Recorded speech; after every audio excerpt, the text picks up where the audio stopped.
Muy buenas tardes. Bienvenidos a la presentación editorial Milpa, Pueblos de Maíz, Diversidad y Patrimonio Biocultural en México, que tiene lugar en el marco de la 32ª Feria Internacional del Libro de Antropología e Historia, obra recién editada por el Instituto Nacional de Antropología e Historia y el Gobierno del Estado de México. Este libro es el resultado de 3 exposiciones que tuvieron como tema central la Milpa. Milpa, Pueblos de Maíz, presentada en el Museo Regional de Querétaro y el Museo Nacional de las Culturas Populares. La Milpa, Espacio y Tiempo Sagrado, presentada en el Museo Nacional de las Culturas Populares y el Corazón de la Milpa, que estuvo en la misma sede. Los artículos de la presente edición son reflexiones en torno a los contenidos e implicaciones de las 3 muestras. Para presentar esta obra, tenemos el honor de contar con la participación de 5 de sus autores. En primer lugar, voy a presentar a la maestra Cristina Barros Valero, escritora, maestra, columnista y divulgadora dedicada a la investigación de la cocina, historia y cultura popular mexicana. Es hija de Javier Barros Sierra y María Cristina Valero Rosell, y bisnieta de Justo Sierra Méndez. Es defensora de la gastronomía mexicana y activista social en defensa de la comida mexicana, el maíz nativo, la calidad de vida urbana. Apoya la agricultura tradicional y es opositora a la entrada de semillas y alimentos transgénicos. Es licenciada en Lengua y Literatura Española y maestra en Letras por la Facultad de Filosofía y Letras de la UNAM. Adelante, doctora. Muchas gracias, Viridiana, por la presentación. Un gusto, de veras, un gusto celebrar la presentación de este libro, Milpa, Pueblos de Maíz, Diversidad y Patrimonio Cultural de México, Biocultural de México, editado por el INAH y por el Gobierno del Estado de México, justamente en esta 32ª Feria Internacional del Libro de Antropología e Historia, y compartir la mesa con tan queridos amigos, por tan respetados colegas. Muchas gracias a los organizadores por esta gentil invitación. Este libro, bien diseñado y bien ilustrado, retoma parte de los elementos museográficos presentes en las 2 exposiciones, como ya se dijo, una, Milpa Pueblos de Maíz, inaugurada a fines de 2016 en el Museo Regional de Querétaro, auspiciada por el INAH, y la Milpa Espacio y Tiempo Sagrado, exposición auspiciada por la Dirección General de Culturas Populares. Ambas exposiciones marcan un hito, pues en 2017 compartieron un mismo espacio, el Museo Nacional de las Culturas Populares. Se unieron así para celebrar a nuestro país 2 entidades gubernamentales cuya labor descansa en la protección del patrimonio tangible e intangible del pueblo mexicano, patrimonio que nos da raíz e identidad y en el que radica nuestra verdadera fortaleza. Inicia el libro con las presentaciones de Alejandra Frausto Guerrero, secretaria de Cultura, y por aquel entonces directora justamente de Culturas Populares, de Diego Prieto Hernández, director del INAH, y de Marcela González Salas y Petrichori, secretaria de Cultura y Turismo del Gobierno del Estado de México. Son temas recurrentes en los artículos que componen este libro: la notable proeza biológica que implica la domesticación del maíz a partir de sus ancestros, los teocinques; la diversidad como una característica esencial del territorio mexicano, de sus culturas y de las plantas que estas culturas han domesticado, propiciado o tolerado, y de las expresiones culturales que, aunque parten de un mismo núcleo mesoamericano, estas diversas culturas han generado. Una expresión de esta diversidad es la milpa, que a su vez tiene características distintas en cada región y desde luego en las razas de maíz y sus variedades, siendo el maíz eje de ese espacio biocultural. Habrá además una mención reiterada al concepto de bioculturalidad como resultado del diálogo entre la naturaleza y quienes la habitan, y la conciencia de que sin el territorio el desarrollo de las culturas no sería posible. A menos en 3 capítulos está mencionada la diversidad de las cocinas mexicanas a partir de los productos de la milpa y de las preparaciones que surgen del maíz, y en especial del nixtamal, siendo la nixtamalización, el ligero cocimiento del maíz en agua hirviendo con cal o cenizas, otra de las aportaciones mesoamericanas. Son continuas también las menciones del trabajo como parte esencial de los procesos productivos de un trabajo respaldado por amplios conocimientos y por la experiencia. No me detendré en los artículos de mis compañeros de mesa, pues ellos dirán mejor que yo sobre lo que sus aportaciones contienen. Sí mencionaré, en cambio, algunos aspectos interesantes de otros artículos del libro. El doctor José Sarucán, director de la Comisión Nacional para el Conocimiento y Uso de la Biodiversidad, abre esta obra con una introducción que tiene por título La diversidad del maíz en México. Se apuntan ahí temas que se desarrollarán muy ampliamente en los 11 artículos que constituyen el libro.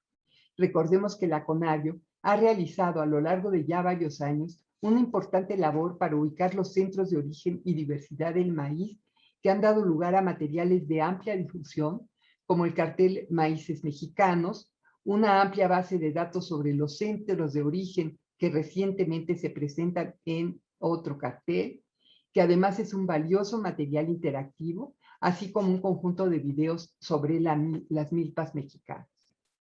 Considera el doctor Sarucán que las formas de vida y resistencia de las comunidades, cito, representan patrimonio natural y cultural tangible e intangible en una misma expresión y espacio.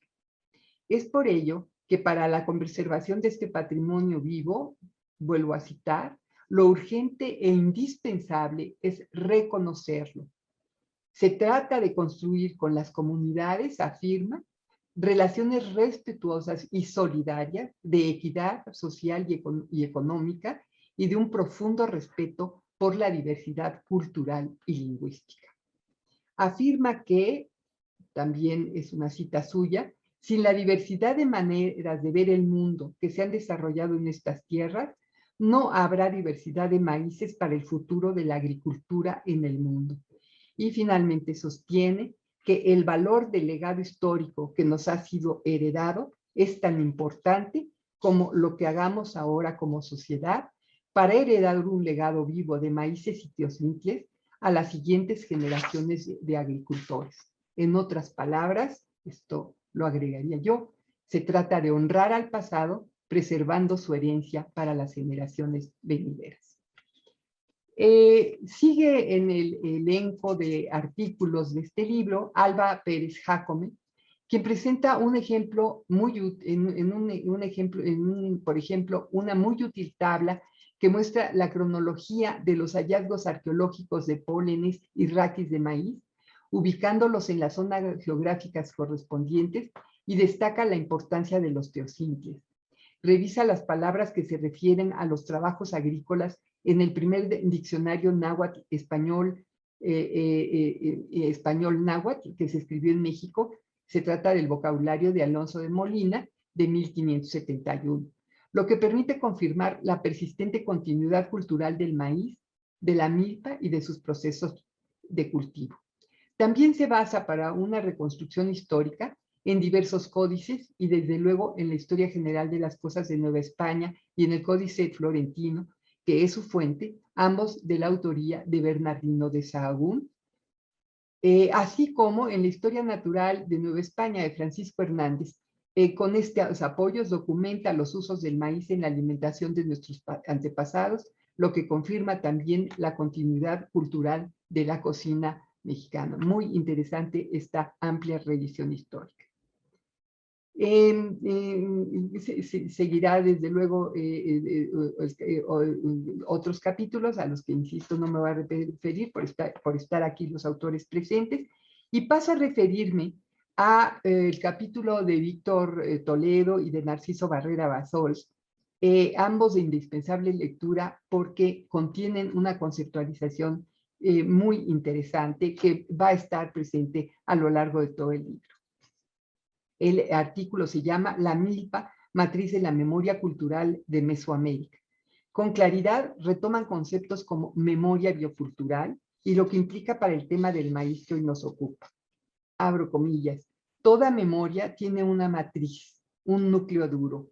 Mesoamérica mantiene una memoria biocultural cuyo eje es el maíz y en sentido más amplio, la milpa. Señalan la gran resiliencia que han tenido las culturas mesoamericanas y se refieren a temas que ha desarrollado con amplitud Alfredo López Austin, como el que la visión del mundo de los pueblos mesoamericanos está compuesta por dos ámbitos espaciotemporales, el divino y el mundano. Esta manera de ver se traducirá en tres relojes, escriben Toledo y Barrera: el que rige al trabajo ritual, el que rige al trabajo de la naturaleza y finalmente el que rige al trabajo productivo. Tres relojes que se enlazan entre sí. En todas las actividades a ellos vinculadas, a estos tres aspectos del trabajo, estará presente el concepto de reciprocidad, de ayuda mutua, que al romperse genera desequilibrio, dando paso a la enfermedad, que es resultado de mantener el equilibrio entre los humanos, las deidades y la naturaleza.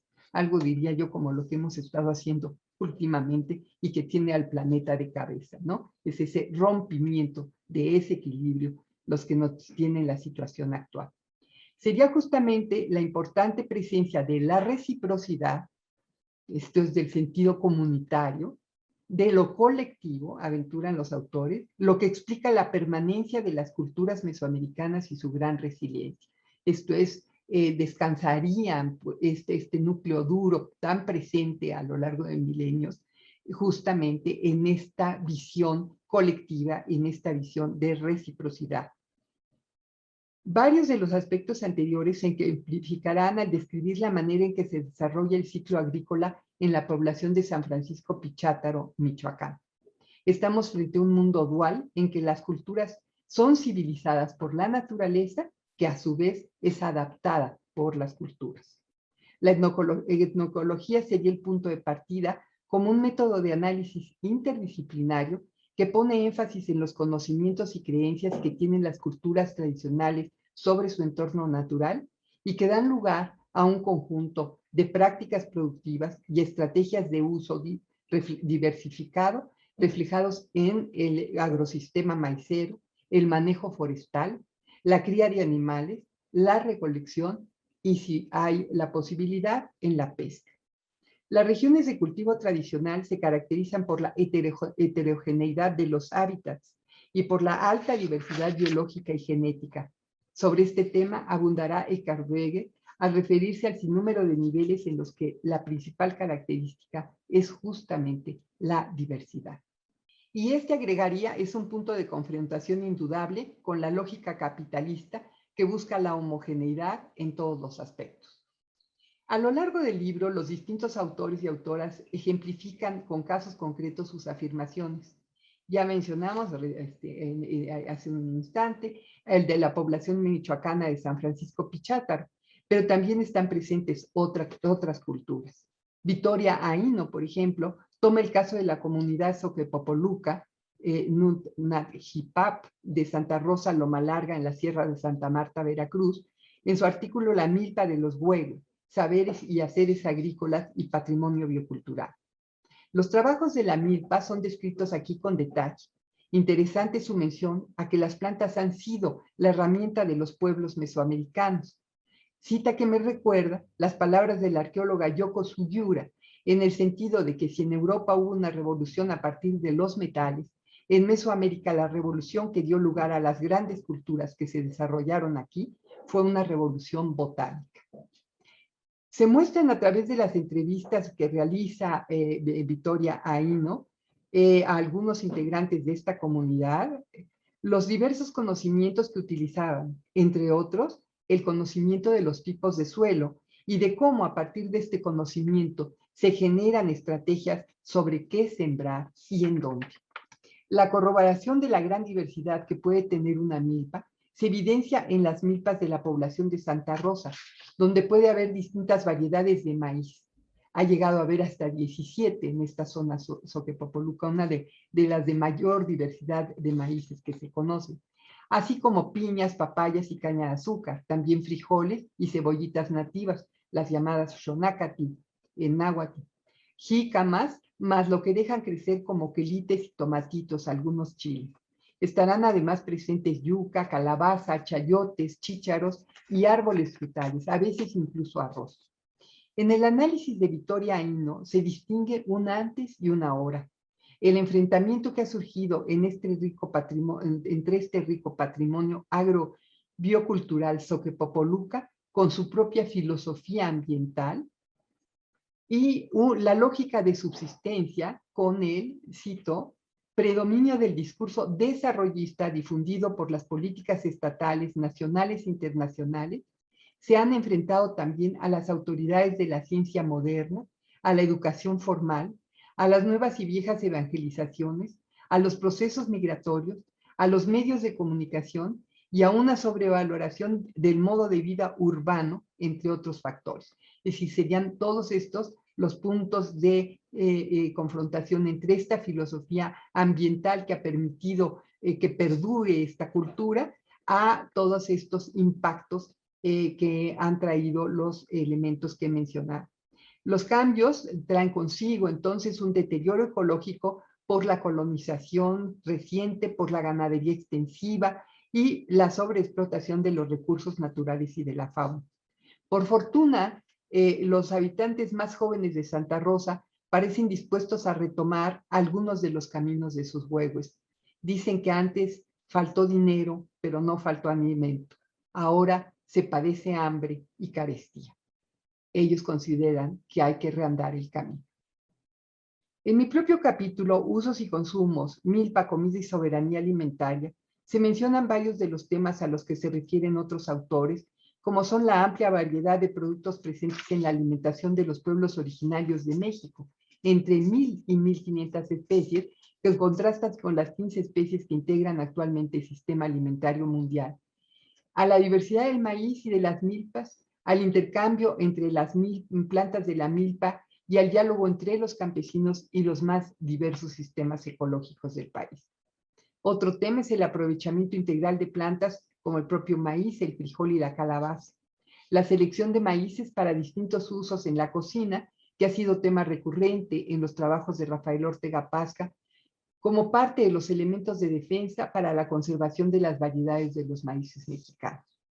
Aquí sostengo que la cocina no solo son recetas y preparaciones, sino parte de un complejo sistema biocultural, económico y social.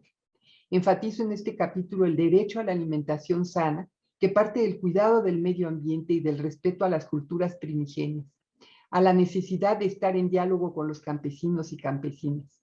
Un derecho a la alimentación sana, que en palabras de Oliver de Schutter, relator de la ONU, corresponde a las tradiciones culturales de la población que garantice una vida física y psíquica colectiva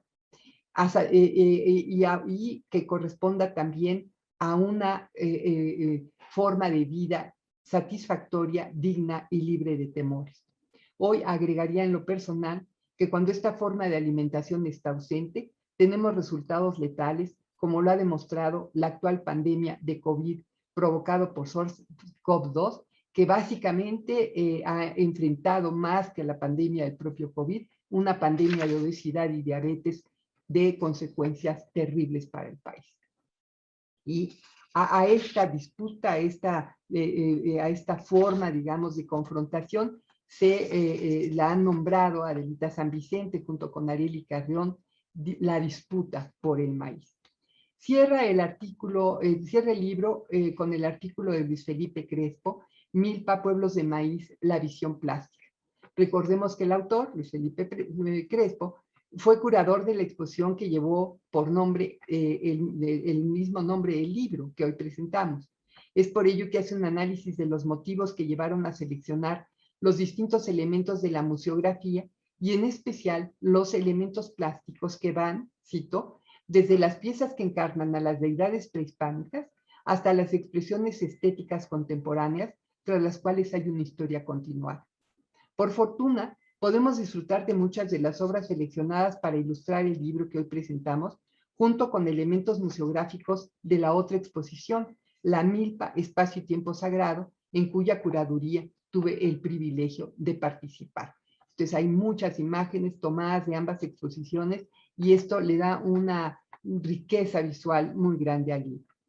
La representación del trabajo agrícola también ha trascendido el tiempo, afirma Crespo. Así, las representaciones del mural teotihuacano, en el que se representa a Tlaloc sembrando desde las nubes, dialoga con un fino bordado tenango, o con un San Isidro labrador sembrando también desde las nubes, hecho a base de semillas. Como se verá al recorrer este libro, otro de los temas que mencionan los diversos autores y que he citado aquí, se ven reflejados en las fotografías de los elementos museográficos que estuvieron presentes en una u otra exposición o incluso en ambas. Es el caso de la muestra de alrededor de 50 ejemplares fósiles de semillas y partes de plantas de aguacate, calabaza, frijol y chile, y de manera relevante del teosinte, mazorcas y granos del maíz, que en palabras de Crespo son la prueba palpable de la conformación de un patrimonio biocultural socialmente apropiado y vigente. Espero que este breve recorrido haya despertado interés como para acudir a recorrer las páginas de esta obra, que considero expresa desde varias miradas la estrecha cercanía que tenemos como pueblo a temas tan entrañables como el maíz, la milpa, la tierra, a la que de alguna u otra manera, más o menos cercanamente, estamos todos estrechamente ligados. Muchas gracias. Muchas gracias, maestra Cristina. Bueno, ahora les presento a Rafael Ortega Pasca, ingeniero agrónomo especialista en fitotecnia por la Escuela Nacional de Agricultura, hoy Universidad Autónoma Chapingo. Es maestro en ciencias en botánica por el Colegio de Posgraduados de Chapingo, doctor en agricultura por el Instituto Pansoviético de Plantas, y su área de investigación son los recursos fitotécnicos de plantas cultivadas de interés a México. Asimismo, es miembro del SNI desde 1990. Adelante, doctor, por favor. Me da mucho gusto estar aquí con ustedes en esta presentación. Hablaremos sobre razas de maíz en México, concepto, diversidad, importancia y conservación. Debo decir que este tema hace el estudio de la diversidad de maíz, parte de los mismos relatos de los orígenes de las culturas mesoamericanas, en donde con frecuencia aparece que el hombre se formó con granos de maíz blanco, amarillo o morado. Y también ha sido de mucho interés desde principios del siglo pasado, cuando se escribió la primera obra sobre la diversidad de maíz en México por Chávez. Después vinieron los estudios de verdad de maíz de México por los norteamericanos, y así hemos venido participando. La presentación que hago es una continuación es una actualización del trabajo que presentamos en Sin Maíz No Hay País, pero no se detiene aquí. Ya sabemos que en el Sencali, en la Casa del Maíz, nos va a aparecer también toda una colección de maíces nativos de las diferentes razas de maíz de México. Entonces hay una tradición muy grande en estos estudios. Hay cientos de trabajos sobre las razas de maíz de México y su variación, pero también tiene algunas limitantes, como vamos a ver. Quiero anticipar dos cuestiones. Una es que hay que impulsar el conocimiento de la diversidad de maíz y sus usos. Lo que no se usa no se conserva, siempre y cuando se use con moderación. Por otro lado, debo decir que también esta enorme diversidad debe mejorarse. Yo soy fitomejorador y considero y debo advertir que los maíces nativos tienen algunas limitaciones. Muchos de ellos son susceptibles a la came, sobre todo los de las partes altas de México. Tienen muchas plantas que son muy buenos machos, producen mucho polen, pero no producen mazorcas, son plantas jorras. Tienen muchos hijuelos improductivos, entonces es necesario mejorar los maíces nativos. Hay que impulsar el trabajo de los agricultores y después también continuar con otras cuestiones. Bueno, debemos de dar varios agradecimientos. En especial, yo agradezco a Luis Felipe Crespo, que nos invitó a presentar este capítulo, al patrocinio del Instituto Nacional de Antropología e Historia del Gobierno de México, a todos aquellos que trabajaron en el programa editorial. La que sigue. Lo primero que conviene presentar es debemos decir maíces criollos o nativos. Varios de los especialistas en diversidad nativa de maíz rechazan emplear el término criollo, común entre los agricultores y campesinos mexicanos para referirse a las poblaciones de maíz. También entre muchos de los escritores de maíz. Se discuten que la palabra criollo tiene que ver con los hijos de los españoles que nacieron en México, pero eso es una de las acepciones de criollo. Pero según el diccionario de la Academia de la Lengua Española, también criollo es lo propio de América, por lo que yo he llegado a la conclusión que en documentos de difusión, es decir, dirigidos a amplios sectores de la población, para facilitar su comprensión con base en su propio léxico, es permisible usar criollo o maíz criollo. No así variedad criolla, dadas las dificultades para delimitar una variedad agronómica de otra en la diversidad de maíz nativo. El concepto de variedad, por lo menos desde el punto de vista botánico, no se ve reflejado en maíz. La que sigue, por favor. La unidad fundamental tangible de diversidad nativa de maíz es una población nativa local de cada tipo o clase de maíz criollo que puede reconocer una familia campesina. Cuando vamos a colectar entre los campesinos, lo primero le preguntamos cuántas clases de maíz tienen. Y me dice blanco, amarillo, azul, puesto. Entonces, ellos reconocen sus poblaciones. Esa es la unidad básica. Como hay cerca de 2 millones de familias campesinas que conservan y seleccionan cada año entre una y más de 5 poblaciones, que ha hecho necesario recurrir a agrupaciones en unidades taxonómicas que facilitan el entendimiento, interrelación y evolución de esa diversidad. O sea, en promedio son como 2,5. O sea que son como 10 millones de poblaciones nativas de maíz que tenemos, una diferente a otra. Ahora bien, para estudios, para entender un poco de diversidad, lo que se ha usado normalmente es la raza. Cambio, por favor. Origen y evolución de la categoría taxonómica de raza de maíz. La categoría taxonómica de raza la propusieron y definieron para el maíz Anderson y Cutler en 1942. Esta categoría la han discutido y ampliado varios autores, entre ellos el profesor Efraín Mendacho-Locozzi y Garafilo Laniz en 1970, quienes llegaron a precisar lo siguiente, y leo crucialmente, textualmente. La categoría taxonómica de raza es una población con un conjunto sustancial de características en común que la distinguen como grupo y las diferencian de otras poblaciones con capacidad de transmitir con fidelidad dichas características a las generaciones posteriores y que ocupa un área ecológica específica. Respecto a esta definición, consideramos que la raza no es una población en el sentido que la considera Dobzhansky, sino un conjunto de poblaciones, o sea, las poblaciones en manos de los agricultores, que están distribuidos en una área o varias, por lo general grandes, que pueden no permitir en forma regular cruzamiento entre muchos de ellos. Entonces, una raza es un conjunto de poblaciones de maíz fundamentalmente en manos de los campesinos y también, bueno, ahora que están depositadas en los bancos de germoplasma que también representan un considerable acervo de maíz. Cambio, por favor.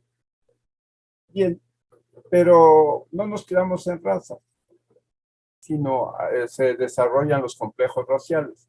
Cervantes en 1936, Doblen en 1985, Sánchez en 2000, han permitido relacionar las razas de maíz en complejos o grupos raciales por aspectos de distribución geográfica, ambiental, genética y morfológica comunes.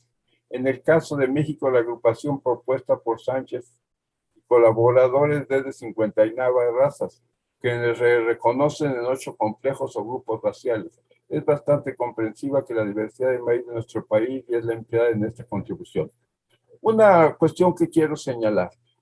Esta cantidad de diversidad en razas y en poblaciones es el producto de 9,000 años de evolución a partir de probablemente del maíz en el Balsas, en la parte baja de la cuenca del Balsas, Hay dos teorías, una de ellas que dice que se domesticó una sola vez y que de ahí partió todo.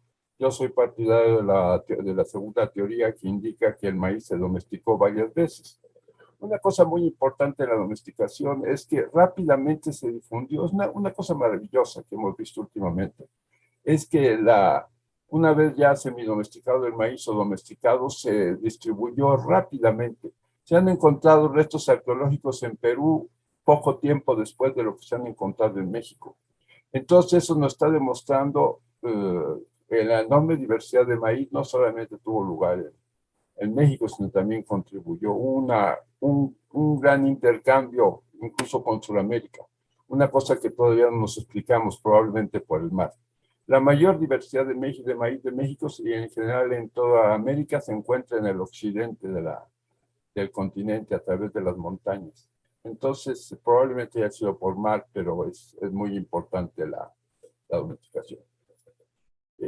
Nos inclinamos por la domesticación en diferentes puntos, porque en diferentes partes, en diferentes lugares, porque ya desde el inicio el maíz nació diversificado.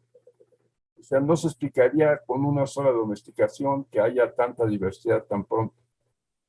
Entonces, bueno, volviendo a nuestro tema central, que es la raíz de los maíces, las 59 razas se agrupan en 8 grupos raciales principales, que son muy diferentes unos a otros.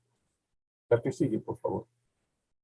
Bueno, este es un esquema, un dendrograma hecho con taxonomía numérica, con datos morfológicos y de isoenzimas, que muestra las agrupaciones de las 59 razas de maíz que reconoció en su tiempo Sánchez y colaboradores, y donde ya vemos que se forman, aquí vemos un que dice de forma grupo 1, grupo 2, grupo 3, grupo 4.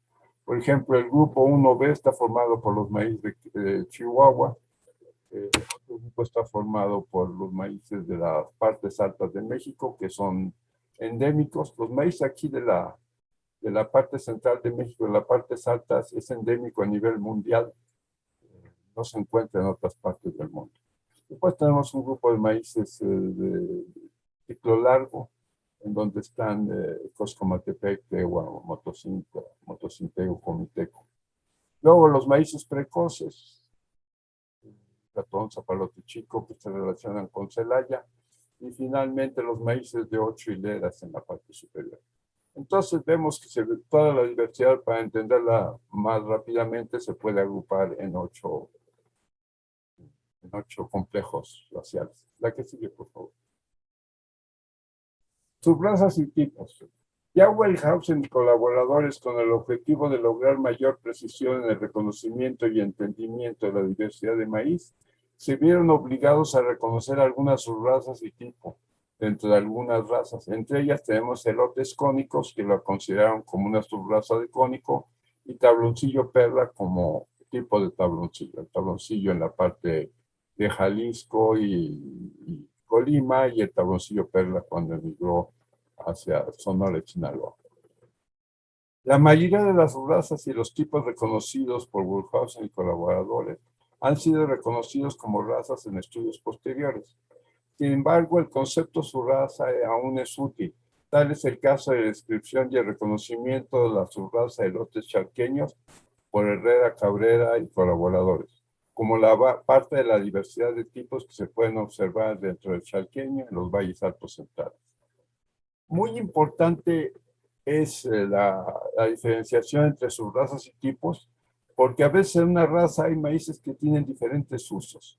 Nosotros nos tenemos que acercar más al valor, a la diversidad conforme a sus usos, que es mucho lo que nos interesa, y el término raza con frecuencia no es suficiente para darle una idea del uso que se le da a estos maíces.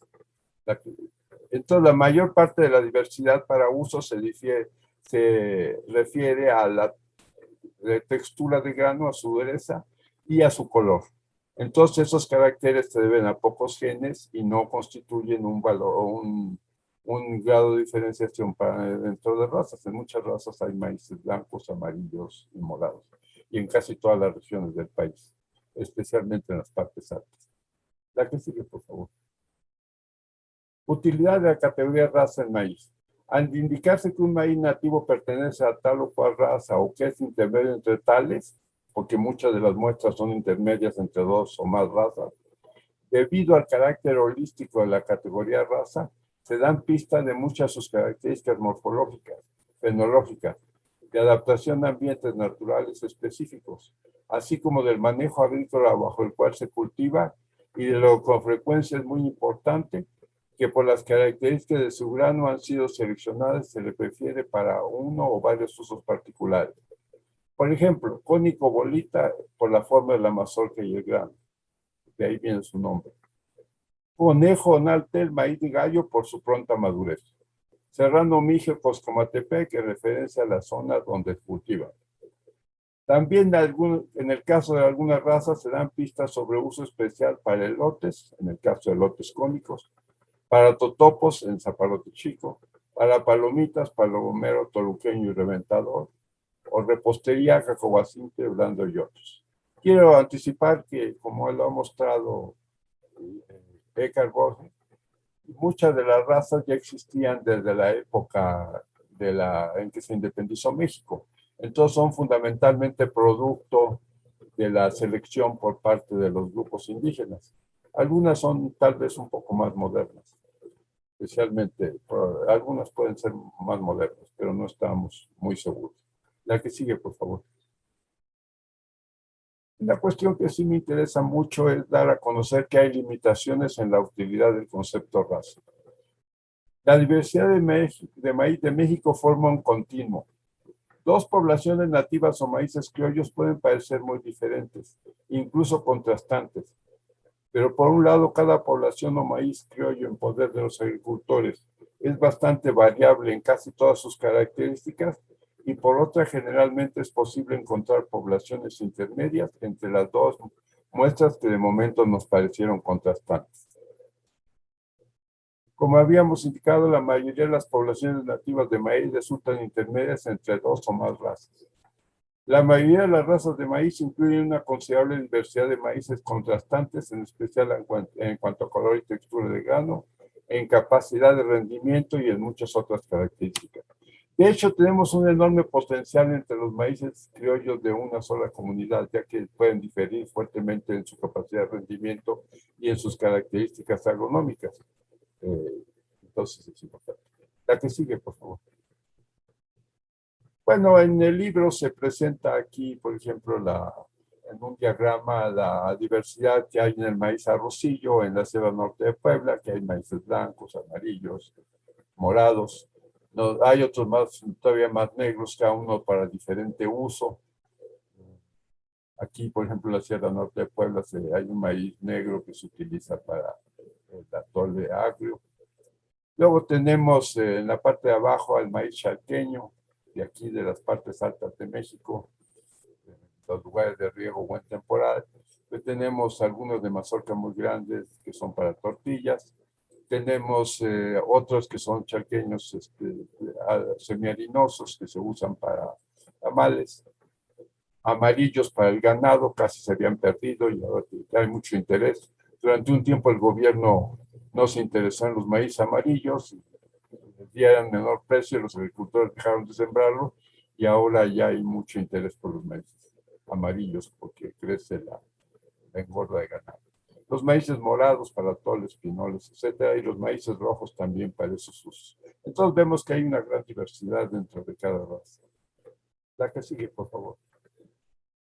Sobre el número de razas de maíz en México.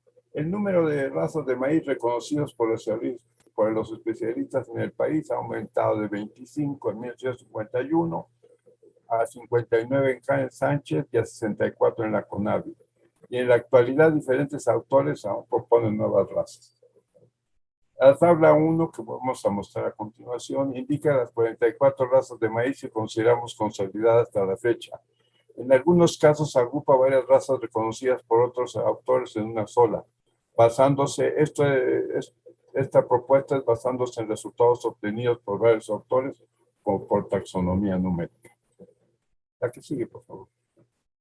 Bueno, quizás lo más valioso de la presentación del capítulo es un listado de las razas de maíz de México dónde se encuentran, el color de grano, las características, si son el color de grano y sus usos principales, que es una actualización de lo que se publicó anteriormente en el libro de la diversidad de maíz.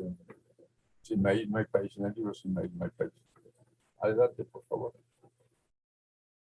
Como ya nos indicaba Cristi, aquí se presenta una de las cosas más llamativas, que se ha hecho mejores para la difusión de maíz, es este póster que elaboró la Conavio. Por cierto, quien fue el asesor técnico de esto es Cecilio Mota, que es el coautor del artículo en que estamos publicando aquí en el libro. Entonces, con este cartel se puede tener una idea gráfica de la diversidad. La que sigue. Conservación in situ y conservación ex situ de maíz en México.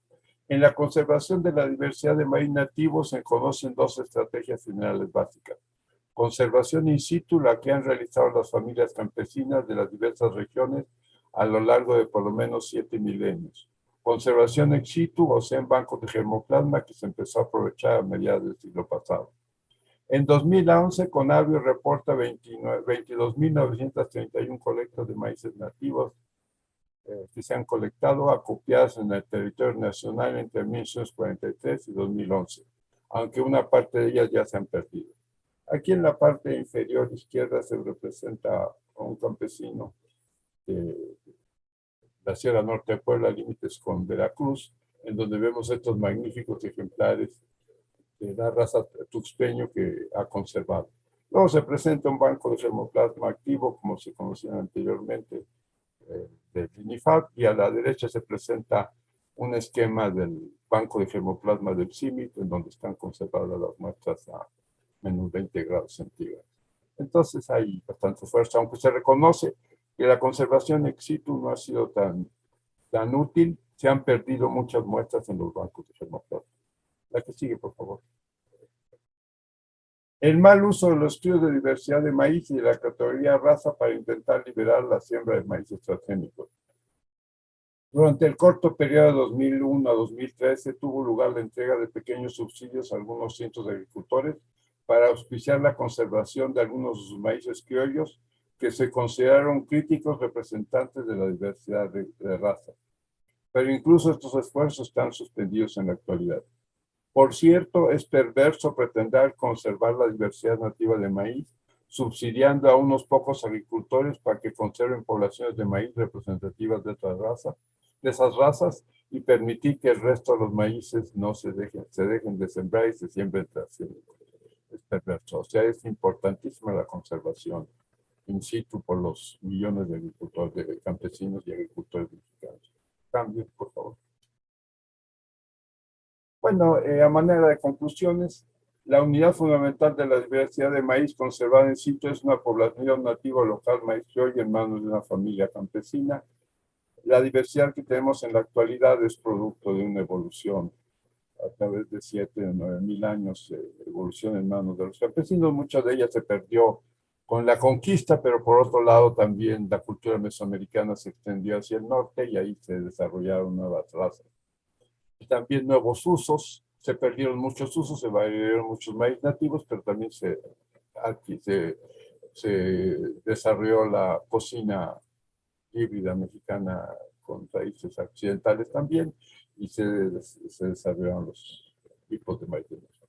Es factible señalar que el concepto de raza de maíz es holístico porque incluye caracteres morfológicos, genéticos, de adaptación a un medio natural y en ecosistemas específicos. Con frecuencia da una idea de su aprovechamiento para un fin y con cierta asociación a grupos étnicos y regiones naturales. La clasificación de los maíz nativos en razas ha sido muy útil. Se basó originalmente en características morfológicas de adaptación ambiental y de otros escasos tipos. La mayoría de las razas descritas se han consolidado con datos de marcadores bioquímicos, moleculares y estudios genéticos, así como con técnicas de taxonomía numérica. En general, en el país recientemente se logró colectar todas las razas de maíz reportados en trabajos anteriores. Esto sugiere que una parte considerable de diversidad de maíz con que contábamos hace 70 años aún la mantienen el conjunto de agricultores y campesinos del país, aunque muchos agricultores y en algunas regiones se reconoce la pérdida de los maíz. El número de razas de maíz de México ha ido aumentando en función de nuevas colectas, introducción de maíz del extranjero, modificaciones al concepto de raza, que han justificado la división de una raza en dos o más, entre otros elementos. En la actualidad, el número de razas más generalmente aceptadas es 64. Hay propuestas de razas adicionales y los autores de este capítulo consideran que solo 44 están plenamente consolidadas. El concepto de raza de maíz tiene sus limitaciones, entre ellas, gran parte de la diversidad de maíz de México forma un continuo y la mayoría de las poblaciones de maíz resultan intermedias entre dos o más razas. La mayoría de las razas de maíz incluyen una considerable diversidad de maíces nativos contrastantes, especialmente en color y textura del grano, capacidad de rendimiento y muchas otras características. Por lo tanto, es equivocado pretender conservar la diversidad de maíces nativos de México y su evolución solo mediante el impulso de conservar unas cuantas poblaciones nativas representativas de las razas en poder de unos cuantos agricultores gestores. Finalmente, quiero insistir yo en la necesidad de que hagamos difusión de la diversidad de maíz, pero muy importante es impulsar su consumo, productos derivados de maíz hechos en forma tradicional con los maíces nativos, no con harinas industrializadas. Y por otro lado, también yo insistiría en que es necesario no solamente conservar, sino es necesario mejorar los maíces nativos en colaboración de los campesinos y algunos fitomejoradores en un trabajo colaborativo. Muchas gracias.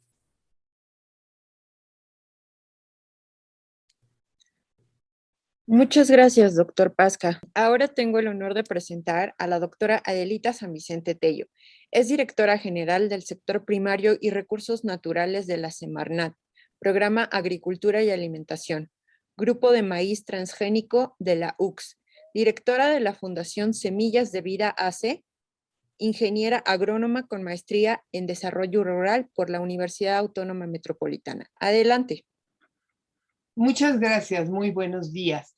Pues antes que nada quiero agradecer la invitación a esta presentación y sobre todo felicitar por la publicación de este libro en un momento tan relevante que estamos a punto de empezar el mes de septiembre y de celebrar a nuestra planta sagrada. Como se ha sugerido, pues voy a hablar del capítulo que escribimos o del artículo que escribimos en colaboración con Cecilio Mota, un conocedor profundo de nuestro maíz en México. Para iniciar voy a hacer una pequeña recapitulación y recordar a la exposición que dio pie pues a estas 3 exposiciones que se realizaron en 2017 y sobre todo pues a la que impulsó el maestro Bonfil, Guillermo Bonfil Batalla en 1981 y 82, la exposición El maíz, fundamento de la cultura popular mexicana. En esa magna exposición contextualizó el valor de este cultivo en la cultura mexicana y sintetizó su valor y papel en múltiples aspectos. Fue algo que no solo se refirió a la exposición, sino que se organizaron concursos entre los maestros, se recapituló cómo se siembra el maíz en las distintas regiones, hicieron carteles. En fin, él dejó muy claro que el maíz se trata de un complejo cultural que no se agota en consideraciones agrícolas, alimentarias, biológicas o costumbristas. Además, fue el precedente de esta otra exposición que se llamó Sin maíz no hay país, que se realizó en 2003. Y además, pues después de esta exposición, el maestro Bonfil escribe su obra insignia, México Profundo, una civilización negada. Y a mí me parece muy importante recoger los años ¿no? 81 cuando hace el maestro la exposición, es el inicio del neoliberalismo en México, ¿no? 81, 82, justo con Miguel de la Madrid, el sexenio de Miguel de la Madrid, pues se abre esta puerta. Y además, la forma en que después, unos años después, él escribe esta importante obra, yo me imagino, no lo sabemos porque desgraciadamente murió muy joven el maestro Bonfil, aún no lo platico con sus hijos, pero me parece que hablar del maíz lo llevó a esta gran obra que fue el México Profundo, ¿no? Cómo el maíz reflejó pues esta obra que nos develó, como años después lo hicieron los zapatistas, que los indígenas no solo estaban en los museos, sino están en nuestra herencia, en nuestros ancestros, en nuestras costumbres cotidianas. Y en ese sentido, nuestro artículo trata de recoger no solo este pasado indígena, sino esta idea de que la sociedad mexicana sigue estrechamente ligada a esta maravillosa planta que la mantienen, que tiene un papel fundamental en la alimentación, en la economía, en los planos sociales, culturales, cómo el maíz continúa siendo el actor central en nuestras vidas. Pero de una manera diferente, esta perspectiva ha cambiado. De aquella planta sagrada ligada al origen de una civilización, hoy el maíz en el mundo entero ha pasado a ser una mercancía sumamente preciada. Sin embargo, para nosotros sigue siendo sumamente importante. Aún hoy en el México cotidiano, en la actualidad es para los habitantes de esta región del mundo, en particular para México, un eje vertebral de la vida. Más allá de nuestro sustento cotidiano, pues lo hemos seguido a lo largo del siglo XX, del XXI, pues en múltiples expresiones, ¿no? Como la suave patria, tu superficie es maíz, o bien nuestra carne es de maíz y reconocemos al maíz en nuestro corazón, le cantamos y lo celebramos en su día que, como dije, estamos próximos a celebrar. El maíz estructura en la milpa una forma de organización del territorio y de las relaciones en el campo que se trasladan a la mesa y a la sociedad.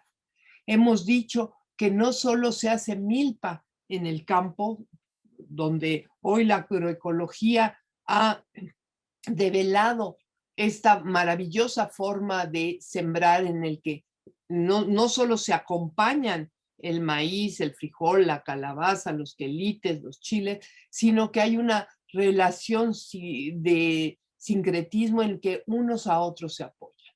Asimismo, hoy con el tema de la alimentación tan relevante que estamos analizando, se ha dicho, si en la mesa tenemos una comida, una alimentación de la milpa, producto de esta milpa, estaremos teniendo una alimentación completa en la que cada uno de los productos se complementan y es una dieta ideal.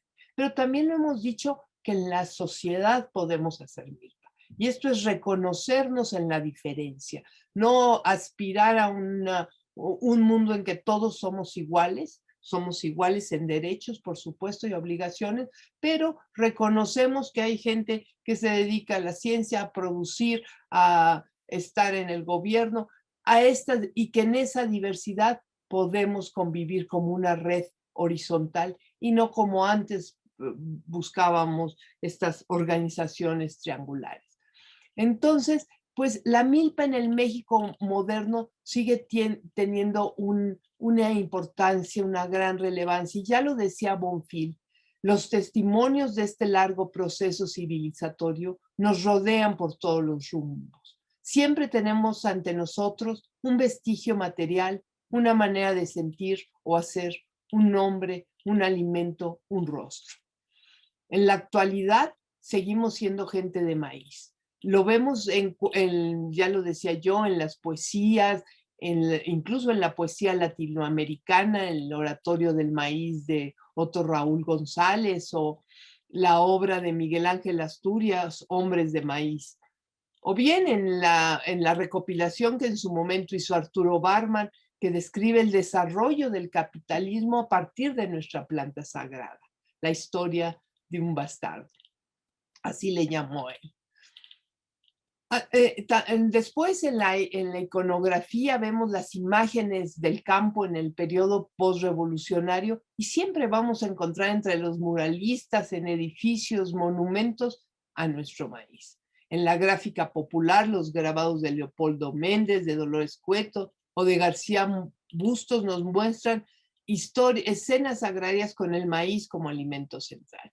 Y bueno, recientemente, ¿qué podemos decir del maestro Francisco Toledo, de los ceramistas como Javier del Cueto, escultores como Damián Ortega, o los fotógrafos como David Lauer y Ricardo Garibay, que ilustran este bello ejemplar, en donde se retoma a la planta sagrada.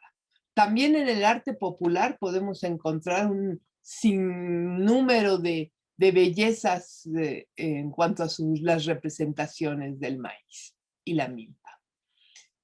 Y bueno, esto además lo corroboramos y lo hemos visto siempre que hablamos del maíz con cualquier mexicano o mexicana en estos múltiples años que hemos estado trabajando, siempre hay una identidad inmediata, una empatía con el maíz. Entonces, en el artículo continuamos describiendo pues el maíz en el México moderno. No solo en lo cultural, que ya relaté, sino cómo a lo largo de los 5 siglos se ha mantenido esta relación entre los pobladores de Mesoamérica y el maíz, desde el México virreinal hasta el actual México independiente. La trascendencia de esta planta como centro organizador del espacio, de la actividad, de la comunidad, del cosmos, de las creencias y las fiestas se mantiene sobre todo en las zonas rurales e indígenas. Mientras en el plano nacional el maíz se inscribe en la modernización del país y en su desarrollo socioeconómico, áreas donde continúa teniendo gran relevancia.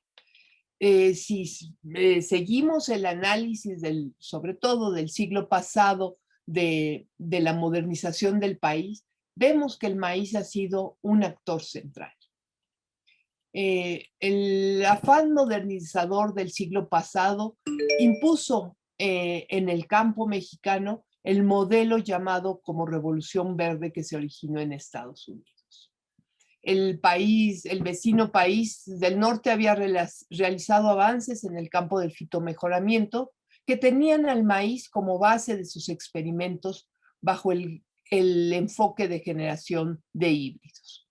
La producción de híbridos se privilegió para incrementar la producción por sobre otras opciones iguales o más efectivas, porque reportaba mayores ganancias a empresas semilleras y desplazaba de esta actividad a los agricultores y los hacía más dependientes. Años después, pocos años después, pero aún no nos damos cuenta, pues hemos visto que este modelo de la Revolución Verde, si bien incrementó los rendimientos, tuvo un alto costo ambiental y además significó, lo que ya decía yo, el acaparamiento por parte de unas cuantas empresas.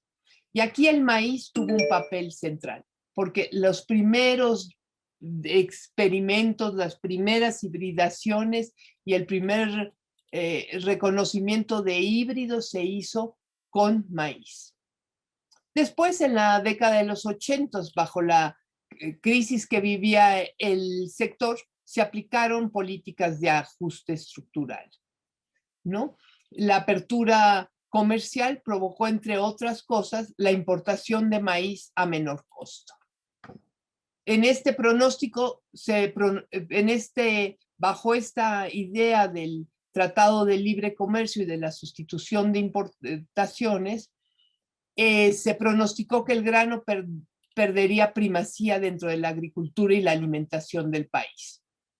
Por fortuna, este designio no se ha cumplido cabalmente.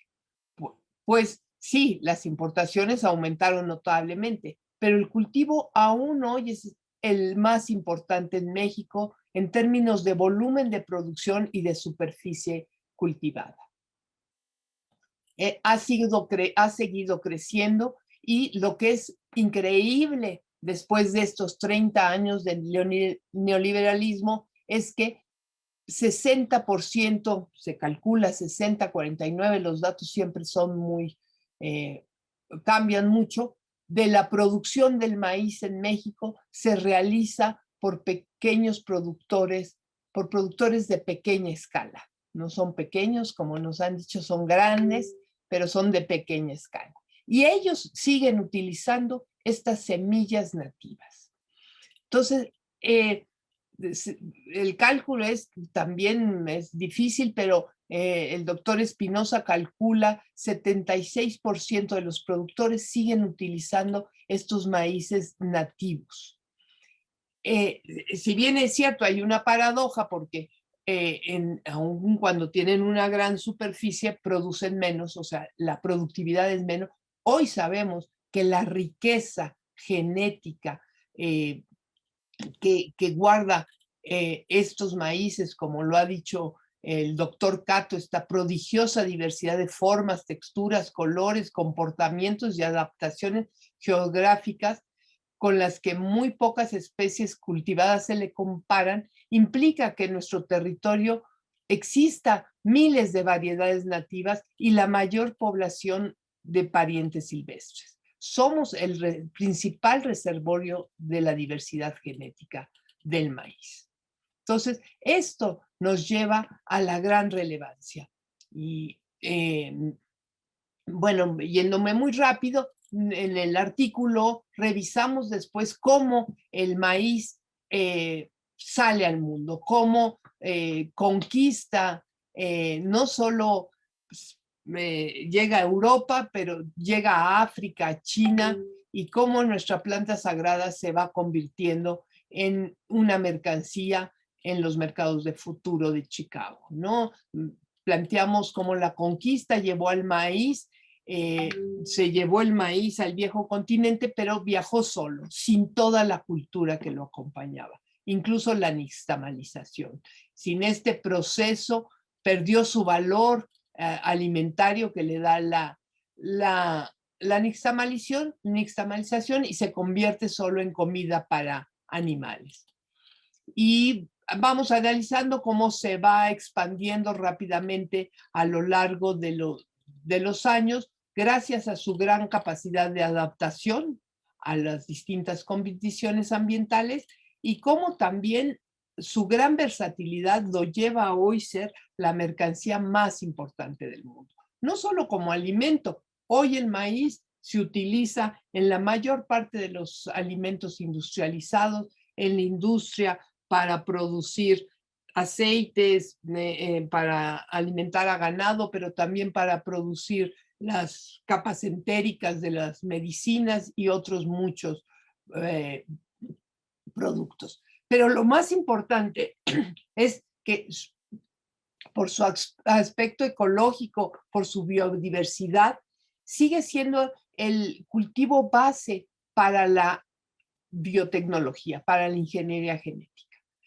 Aun cuando el mayor cultivo que se siembra en el mundo es la soya, el maíz es donde más experimentos se hacen. Entonces, esto es un gran valor para los genetistas y para la ingeniería genética. Entonces, hablamos de esto y finalmente además decimos, el maíz es el eje de un modelo de desarrollo. Parafraseando y retomando a Bonfil, que en su momento dijo en el libro de la exposición El fundamento de una cultura, Bonfil decía en ese momento, en 82, tenemos que escoger entre dos modelos. Y creemos que el maíz, y por eso hemos hablado de la disputa por el maíz, representa esos dos modelos. El modelo del corn, por decirlo en inglés, y del maíz, porque en Estados Unidos sí usan estos dos. Entonces, el modelo de la mercancía o del cultivo cash crop, le han dicho en Estados Unidos, porque es un modelo, una producción que en Estados Unidos ha representado una gran inversión para muchos productores industrializados, o la representación de esta gran cultura que tanto hemos dicho, ¿no? Esto nos parece sumamente importante y con esto ya quiero acabar para no agotar el tiempo, con la última parte de nuestro capítulo que me parece muy importante. En esta disputa en la que en Estados Unidos se le denomina cash crop, pues su siembra produce grandes ganancias, como si en lugar de mazorcas la planta produjera billetes, tenemos del otro lado lo que ya decíamos en un inicio. Un país que sigue valorando el gran valor cultural de esta planta, que hoy, que vamos a celebrar el 29 de septiembre, lo veremos. El 29 de septiembre es una celebración que desde la campaña Sin Maíz No Hay País se impulsó apenas en 2009, siempre retomando esta idea de los campesinos de celebrar la vida, de celebrar la cosecha y de ser generosos con la misma, ¿no? Cada día. Por eso tomamos el día de San Miguel, que es el día que se cortan los elotes allá en Guerrero, en Morelos, y se regalan en la milpa. Entonces, esta es la idea de la celebración. Entonces, este último capítulo nosotros retomamos la defensa del maíz y hablamos de la resistencia que en México ha surgido, porque creemos que en México se defiende al maíz por su profundo significado en la cultura, en la alimentación, en el territorio, y como el más claro ejemplo de sobrevivencia y autonomía de las comunidades. En el campo, mantener la siembra de maíz significa seguir defendiendo los territorios, seguir ocupándolos de manera creativa. Y por el otro lado, en las zonas urbanas, esta lucha ha representado el derecho a tener una alimentación sana, diversificada y culturalmente adecuada. El derecho que se logró desde la sociedad civil incluir en la Constitución mexicana apenas en 2011. Asimismo, esta resistencia ha significado el impedir la siembra de maíz transgénico en México, gracias a los movimientos que lograron impulsar la demanda colectiva contra la siembra y que significó detener la posibilidad en el año de 2013 de la siembra de maíz transgénico. Y pues finalmente, y con esto acabo, espero en tiempo, lo que hoy tenemos. Hoy tenemos que el gobierno actual ha retomado la demanda de la sociedad en el decreto que emitió el presidente el 31 de diciembre de 2020, el cual ha tenido amplia oposición de grupos agroindustriales, y este decreto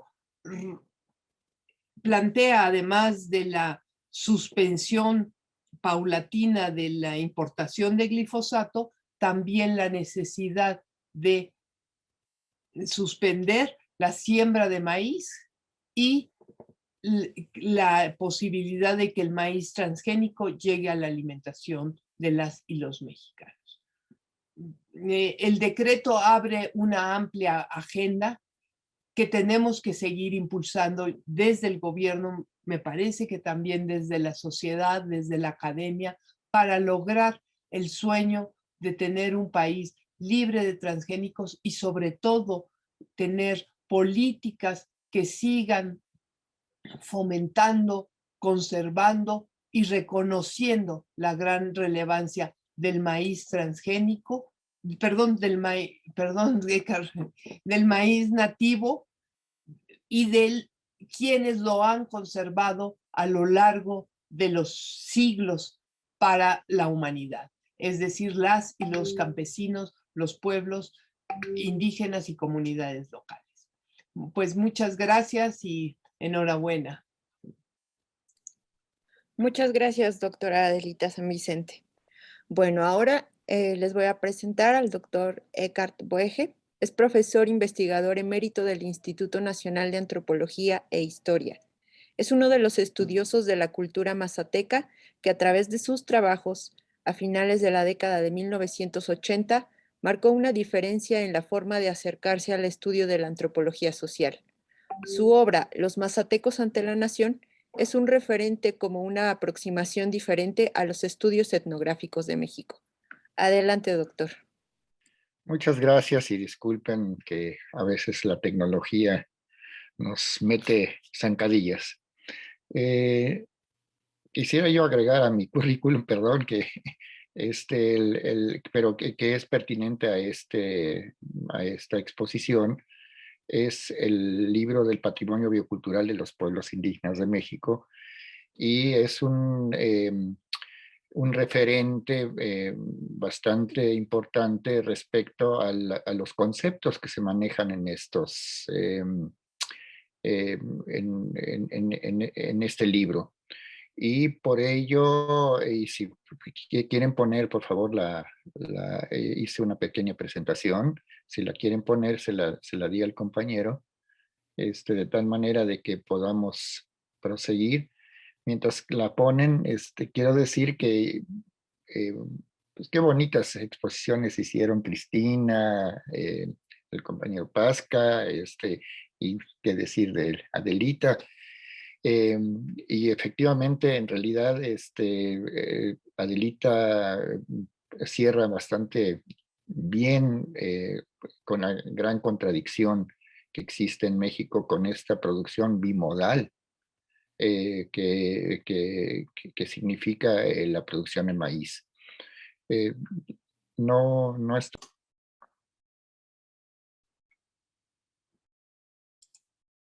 Sí. Buenas tardes, muchas gracias por la invitación de participar en este magnífico libro. Yo agradezco también a las compañeras y los compañeros que están participando con sus sabias y investigaciones y ideas y conceptos sobre este libro. En realidad son 2 libros o más que nos presentan. ¿Por qué?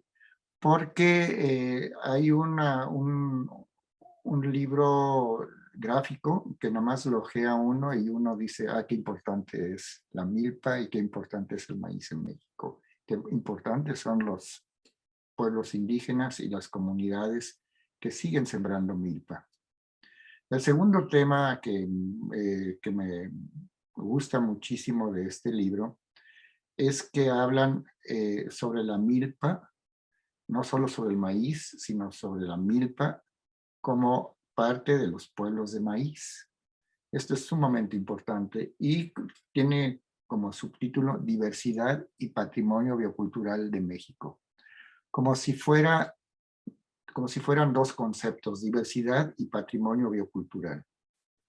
Y esto es sumamente importante desarrollar, puesto que es una cosa central para nuestro país, es justamente eso de que somos centro de origen y diversificación, domesticación y diversificación. No todos los países tienen este elemento central, y justamente la riqueza está en eso. ¿Qué significa la diversidad y patrimonio biocultural hoy en día? Mi capítulo se refiere se llama El sistema Milpa y el patrimonio biocultural de los pueblos indígenas y comunidades equiparables o comunidad equiparable de México. ¿Por qué? ¿Por qué primero pueblos indígenas y por qué comunidad equiparable o comunidades locales, como dicen las Naciones Unidas?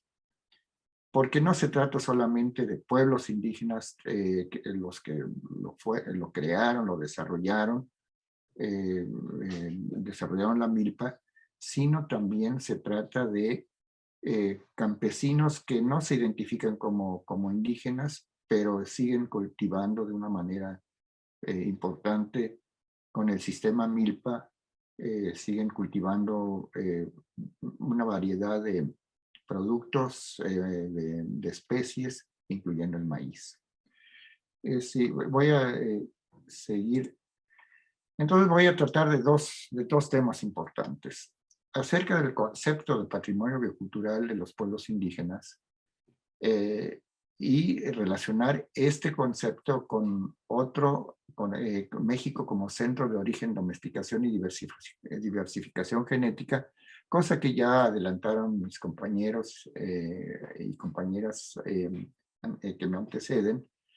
Y el otro tema del propio capítulo es la milpa y el patrimonio biocultural de los pueblos originarios, desarrollando que la milpa es un proceso biocultural por excelencia. Entonces esos son los dos temas que quisiera yo hilar en esta presentación de este capítulo. Como ustedes saben, y esto lo pueden leer en el libro El patrimonio biocultural de los pueblos indígenas, aquí están los centros de origen y diversificación genética de Vavilov, y entonces pues tenemos a México como uno de los centros más importantes, entre los 8 o 10 centros. Se ha cambiado muchísimo el concepto desde que Vavilov creó este concepto, pero lo que significa en realidad ser centro de origen es que tiene algo detrás de tanto una diversidad biológica importante y a la vez una diversidad de culturas que se van forjando en esta diversidad biológica y van desarrollando su cultura a través de esta relación con los ecosistemas, y justamente esa diversidad se construye en estas dos dimensiones, la diversidad cultural y la diversidad biológica. Y esa concatenación de las dos partes genera un tercer elemento, una coevolución de los ecosistemas junto con los agroecosistemas que se van construyendo, y justamente esos agroecosistemas, uno de los agroecosistemas más importantes que se construyen en este devenir histórico de ser centro de origen es justamente la milpa. No hay maíz, no hay variedades de maíz si no tenemos variedades de milpa, y las milpas sembradas en distintos ecosistemas, en casi todos los ecosistemas donde hay de México, donde existen las condiciones, por supuesto no en el desierto, pero donde existen las condiciones para hacerlo. Y una cosa muy importante y central para esto es que existen miles de variedades de semillas, como nos explicó el doctor Pascan, y como esas variedades de semillas son, hay líneas, hay razas, hay subrazas, etcétera, pero cada campesino y cada campesina que siembra maíz, indígena o no indígena, está generando una variedad adaptada localmente a los ecosistemas e incluso a los cambios que existen en estos ecosistemas. Y entonces, esa coevolución entre ecosistema y agroecosistemas es lo que genera esta diversidad de ¿qué? Esa diversidad de paisajes bioculturales que vemos tanto en México, desde la milpa en las áreas tropicales hasta en las zonas más secas, etc. Entonces, estas miles de variedades de semillas y otros cultígenos son desarrolladas debido a la fuerte presencia y de larga duración campesina indígena en áreas frecuentemente de alta diversidad biológica. Dicho esto, tenemos esta trilogía que genera el concepto de que hemos desarrollado como concepto de patrimonio biocultural. Primero, la extraordinaria diversidad de culturas. Segundo, la megadiversidad. Y tercero, 10.000, 7.000, 8.000, 9.000 años de coevolución entre la megadiversidad biológica y la construcción de la diversidad biocultural. Esto es sumamente importante decirlo, puesto que esta agricultura, como nos explicaba Adelita, parafraseando a nuestro querido maestro Guillermo Bonfil, es la base de un proceso civilizatorio. Dicho esto, tenemos que desarrollar un término más. ¿Dónde se desarrollan justamente esos, dónde está el centro de origen? Ya nos lo explicaban, del maíz, pero ¿dónde están las áreas principalmente de diversificación, domesticación y diversificación? Entonces tenemos que referirnos a los territorios de los pueblos indígenas. Y ahí sí soy un poco radical en el sentido de que estos territorios se desarrollan a través de un concepto muy importante que se desarrolla en la OIT, en el Tratado de la Organización Internacional del Trabajo, que es el 169, que es fundamentalmente el concepto de territorio ligado a la totalidad del hábitat. Y habitar el territorio es justamente un componente básico en donde se desarrolla la milpa. El territorio se define prácticamente con esta idea de habitar directamente ese espacio determinado. Dicho esto, estamos ya llegando a un concepto también interesante, importante. Los territorios y las tierras en región son los territorios bioculturales y sus tierras, que todos los territorios tienen tierras en regiones bioculturales, se definirían como territorios de alta densidad biocultural. Y en ese sentido, ¿cómo se concentra esto en nuestro país? Pues ahí tenemos una aproximación que vimos hace un momento en el mapa, en este mapa, que es aquí donde se definen territorios de alta densidad biocultural en todo el país. Como vemos aquí, sobre todo, bueno, en el sureste, qué decir en el sureste, etcétera. Lo que nos lleva a otra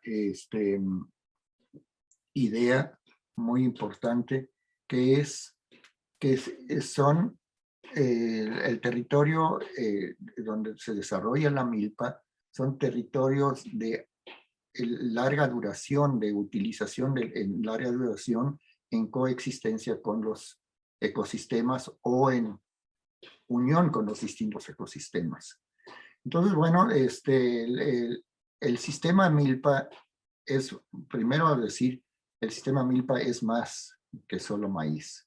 Es un laboratorio muy importante de la domesticación mesoamericana. Sus agroecosistemas generalmente son de uso continuo. Esta es una foto que vemos aquí desde las ruinas de Ekbalam, y vemos aquí el uso del territorio, el uso de la milpa y el territorio en sus distintas formas sucesionales de la vegetación. Y bueno, aquí tenemos el famoso, la famosa representación del sembrador de la milpa en el Códice Bari-Mayer. Siguiendo esta lógica de exposición,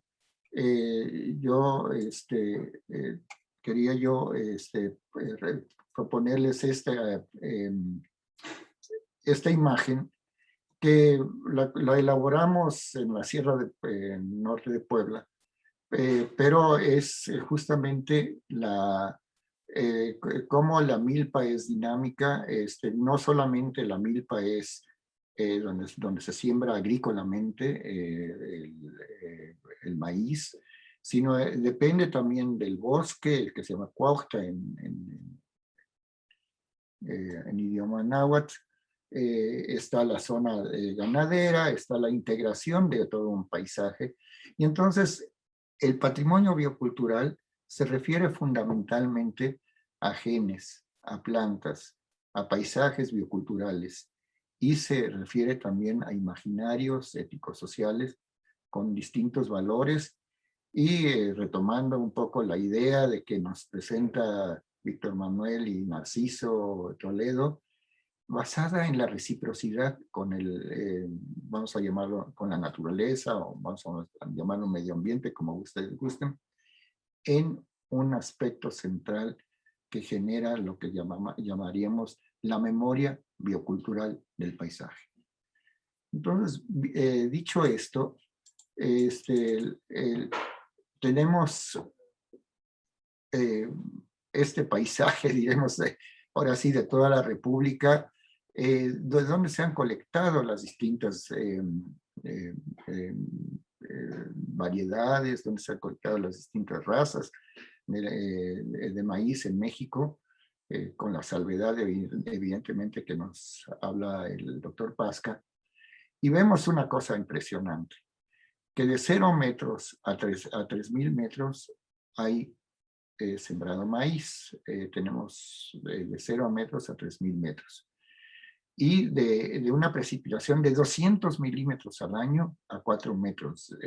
Esto genera una diversidad tan impresionante que solo el maíz, solo esta gramínea la tiene, no lo tiene ni el trigo, no tienen otros pastos que vamos a ver, otras gramíneas, pues, tienen esta característica. Entonces, dicho esto, se trata, la milpa se trata de un sistema biocultural, es un laboratorio biocultural en donde se produjo el 15% de las semillas y de los cultivos del sistema alimentario mundial. Y por supuesto la diversidad, yo no quiero repetir esto.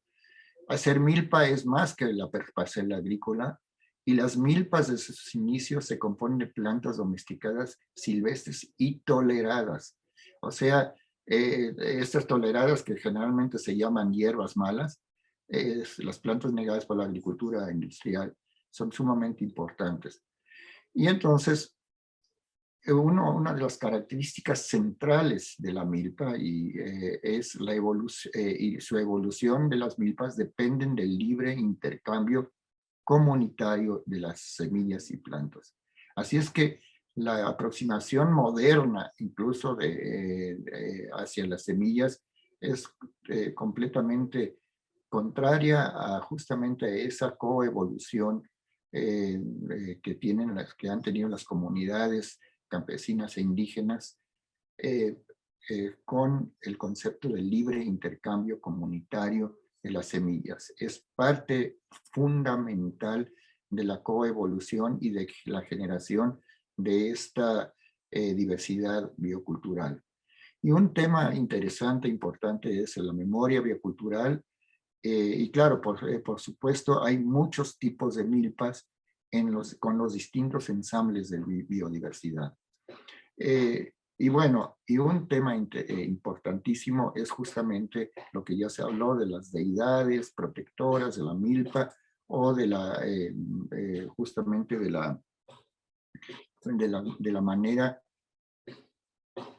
en que se conceptualiza esa relación naturaleza-sociedad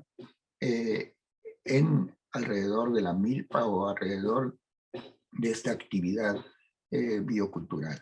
Y bueno, y qué decir de lo que acompaña sistemáticamente a la milpa, no solamente las 4 o las 3 hermanas, que frijol, calabaza y chile, etcétera, jitomate, sino son 200 ahora ya, se contabilizan 200 especies distintas El siguiente tema es que esto es un legado importante. Ese legado importante se puede incluso a nivel internacional y mundial, pero también para México. Y entonces aquí les presento una muestra pequeña de cómo los distintos grupos, pueblos indígenas, no grupos, pueblos indígenas, tienen varias razas, y estos no son sus combinaciones, sino tienen varias razas en sus territorios. Y esto es sumamente importante señalar para mí, y eso se refiere a una hipótesis central que voy a finalmente presentar al último, es justamente la hipótesis central que si nosotros decimos qué tipo de razas y qué tipo de maíz tienen los distintos pueblos indígenas, se puede relacionar eso con la pregunta sería, ¿se podría relacionar con la defensa del patrimonio biocultural, la defensa de esos maíces? O bien uno como investigador está en el dilema directamente, un dilema central. Si publico los datos de dónde están las distintas razas de maíz y dónde están los distintos maíces, ¿no será que podamos fomentar la biopiratería o hacerle el caldo gordo, para decirle a las transnacionales, para recoger en los territorios de los pueblos indígenas recoger esos maíces, hacer esas bioprospecciones? Yo planteo que el concepto de patrimonio biocultural se trata de desarrollar para proteger lo propio. Y dentro de la protección de lo propio, por supuesto, está el sistema alimentario mexicano de muy alta calidad y regionalmente desarrollado. Las distintas tecnologías, recoger las distintas tecnologías son parte del patrimonio biocultural y sobre todo cuando hablamos de milpa, desarrollar el concepto de complementariedad de los distintos componentes de la milpa como patrimonio biocultural. Y entonces, bueno, esas son, digamos, desde el punto de vista agronómico, ciertas características y por supuesto un tema central es lo que produce la milpa a nivel nacional como patrimonio frente a otros, frente a la monopolización de la agricultura, frente a la cuestiones tan importantes como la erosión genética de los propios maíces cuando justamente se ataca la diversidad y se sustituyen las semillas diversas por semillas aparentemente alta productivas con control de las transnacionales, como nos explicaba. Y una cuestión muy importante que encontramos en el libro también, en este discurso, esta representación que también está representada en esta imagen, esta bella imagen que es, diremos, un ritual justamente en el Día del Maíz campesino, vamos a decirlo así, en donde se presentan todos los productos de la milpa. Claro, el eje central es, por supuesto, el maíz, pero todos los productos para agradecer, en este caso, a los seres y celebrar esta diversidad local y regional. Entonces, el patrimonio biocultural ligado a la milpa se refiere directamente a nuestro territorio, nuestros sistemas alimentarios, nuestras actividades, nuestras plantas, nuestra comida, nuestras artesanías, nuestra espiritualidad. Todo esto en su conjunto, y diremos, esta imagen resume prácticamente todos estos elementos, es para defender lo propio. Y justamente en estos momentos en donde pues, existen las nuevas tendencias monopolizadoras, las nuevas tendencias de, sobre la propiedad intelectual, justamente desarraigar es justamente esta diversidad, desarraigándola de su origen, de su territorio, para pasar directamente a los agronegocios, como exactamente nos lo platicaba Adelita. Entonces, hay una cosa sumamente importante. No existe la agrovelocidad viva sin los indígenas y campesinos. Y esto lo dijo muy bien el compañero Pasca, la compañera Adelita, y entonces podemos desarrollar una tesis central para México. Los territorios de los pueblos indígenas y comunidades campesinas son fundamentales reservorios del material genético que constituye hoy una riqueza sin igual en el mundo, como los conocimientos en torno a la misma que pueden significar las alternativas reales frente a la crisis de un modelo de producción y ante el cambio climático. Es una de las tesis centrales por qué defender esta diversidad de las milpas y de sus maíces en especial. ¿Y qué ventajas tenemos en México frente a otros países como centro de origen? Domesticación y diversificación genética constante, que son más de 2 millones de indígenas y campesinos experimentadores y experimentadoras en actividades diarias. Son millones de actividades diarias que no podría tener un centro de investigación. Entonces, diariamente existe esto. Solo menos de 10 de las 61 razas de maíz han sido utilizadas para mejorar las variedades pues, actuales, incluso industriales. Esta idea nos la proporciona el doctor Pasca. Hay tantas variedades como campesinos e indígenas siembran en sus parcelas, y entonces en este sentido hay que corregir en la introducción del libro, cuando se dice en la introducción que son 50 o 60 variedades. No, son tantas variedades como campesinos e indígenas siembran en sus parcelas en términos de maíz. Y bueno, diariamente hay miles de actividades de adaptación a los pequeños cambios climáticos. Y bueno, esa es la gran paradoja de nuestro país. Aparecen las dos fotos en el libro. Esta es, digamos, la milpa, vamos a llamarla la milpa mejorada, la milpa agroecológica, en un mismo territorio que es Campeche. A la izquierda tenemos los campos menonitas que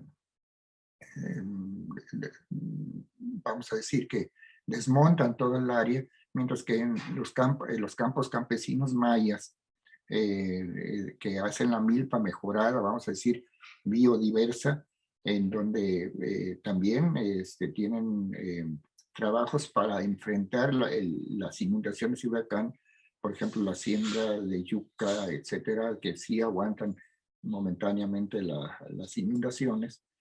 Y bueno, una cosa central, y con eso termino, es que honrar el patrimonio biocultural también es honrar las alternativas para México, la vía campesina indígena como componente fundamental para el desarrollo del campo mexicano.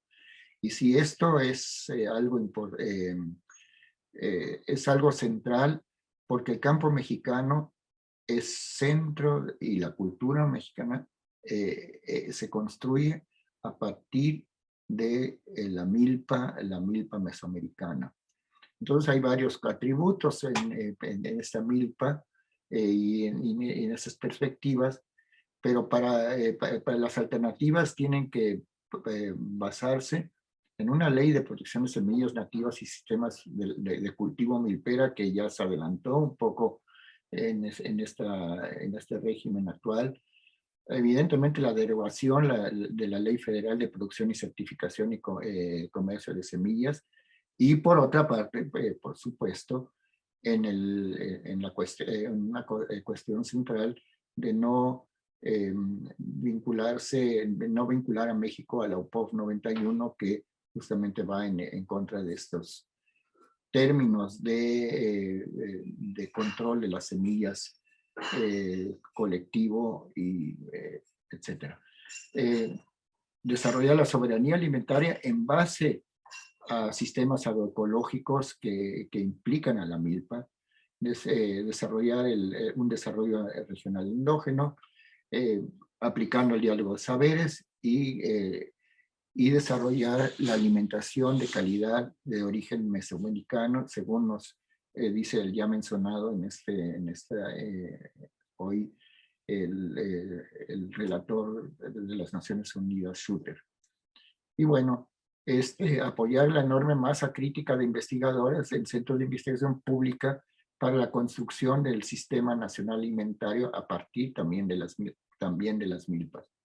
Y impulsar decididamente la agricultura del pequeño y mediano agricultor, y el acceso abierto a las semillas mejoradas a partir del germoplasma indígena y campesino y el producido por las instituciones públicas. Algo muy importante, esta cuestión del acceso, porque cada vez se cierra más con eso de la propiedad intelectual. Y finalmente, pues estas son algunas imágenes de una milpa mejorada, una milpa desarrollada por los campesinos indígenas, y termino diciendo que el problema de la seguridad y soberanía alimentaria de México rebasa por mucho la producción total del grano del maíz, porque cumple tres funciones que son asequibles a las razas nativas de maíz. Compañera Adelita San Vicente. Son tres principios: seguridad alimentaria en tierras de baja calidad agrícola, materia prima especializada para la cocina pluricultural mexicana y fuente de tolerancia genética a la tensión ambiental, por ejemplo, el cambio climático. Y bueno, en eso se trata este capítulo. Y bueno, justamente espero que sea un aporte a construir un proyecto nacional a partir de las milpas agroecológicas. Muchas gracias.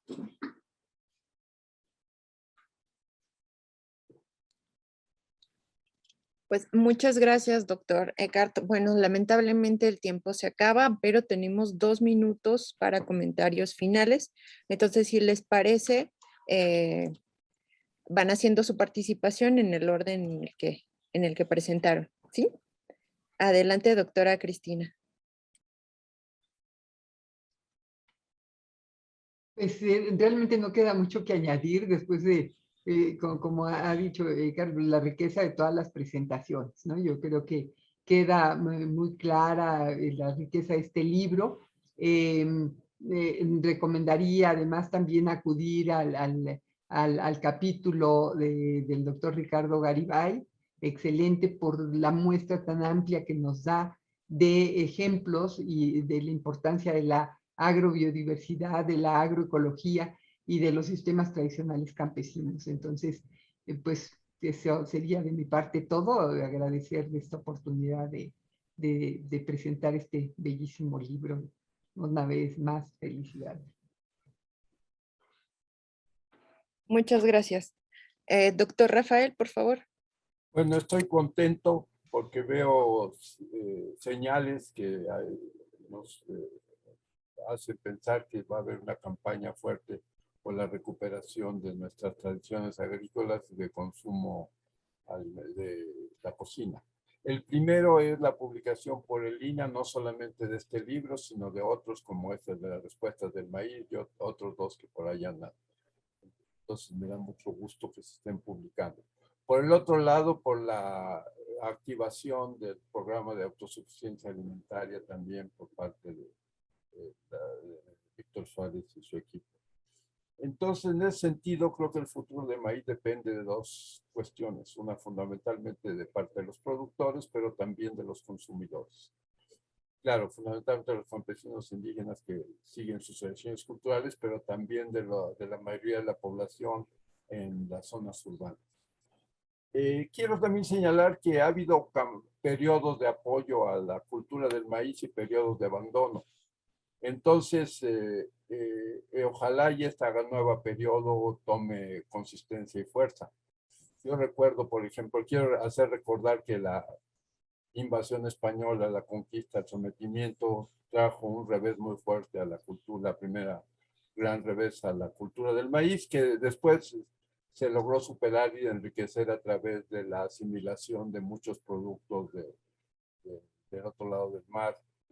Y que eso es una de las características no solamente de la cultura del maíz, sino también de la milpa, que logra asimilar muchos productos y culturas de otras partes del mundo. Hoy vemos a muchos productos, habas y muchos otros productos en las milpas. Entonces, sufrió un gran revés. Otro revés que sufrió fue con las políticas neoliberales, que le quitaron la tierra a los campesinos. El futuro del maíz mucho depende de que los campesinos tengan las tierras. Y también los programas desarrollistas en los años 50.